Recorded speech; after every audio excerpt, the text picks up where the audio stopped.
Hi, I'm Ed from Syvecs, and then this week on Syvecs Says, we're talking about nitrous. Everyone knows what nitrous is. It adds extra oxygen to your combustion and gives you more power, right? Okay, well, it's a little bit more complicated than that.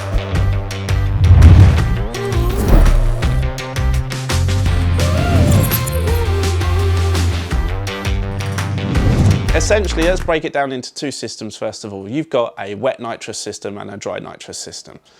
The difference being is usually, certainly in days of old, everyone would run with a wet nitrous system. What this means is that your nitrous system has two components to it. It has a fuel and it has a nitrous injector. This means that you essentially have a separate supply of fuel along with the nitrous that injects independently of anything the car is doing. So this would be used on old cars with, for example, carburetors or early primitive fuel injection systems where the nitrous can't be accounted for directly within the onboard and pre-existing fuel system. Then we have the more modern dry nitrous system. In a dry nitrous system, you only have one injection system for the nitrous, and then the ECU controlling the system will inject the correct amount of fuel to take account of the extra oxygen available from the nitrous that's been injected. Now, there's a few things that I've been asked over the years, in particular, how do I use nitrous insofar as throttle-based nitrous control?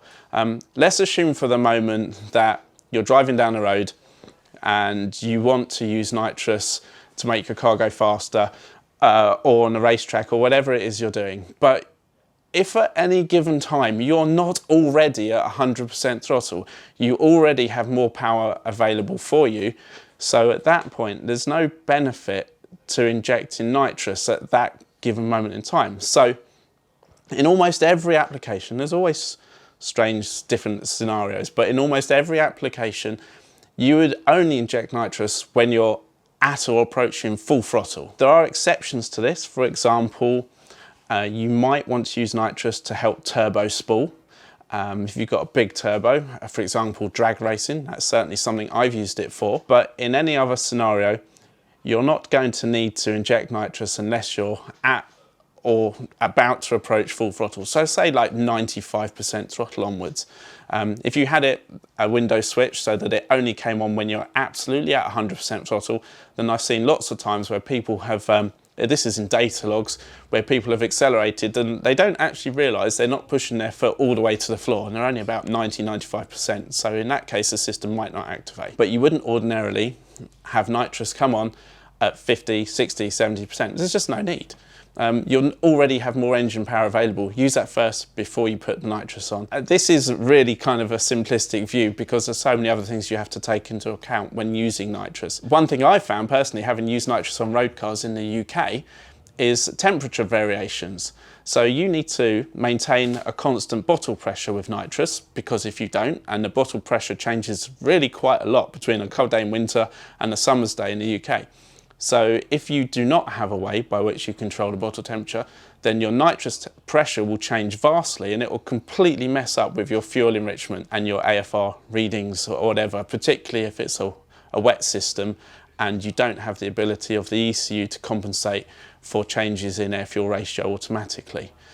So you'll get bottle warmers and that you attach to the bottles themselves. But then, of course, you need to be able to monitor bottle pressure, and there's a whole host of other things.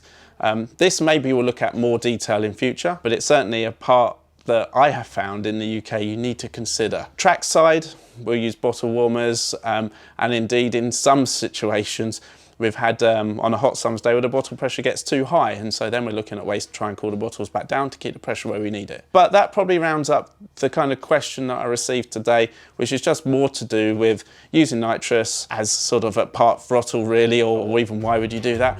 So for now, we'll leave it at that. We may visit nitrous in more detail again later, but if you enjoyed this video, then give it a like, subscribe to us if you'd like to see more, and we'll see you on the next one.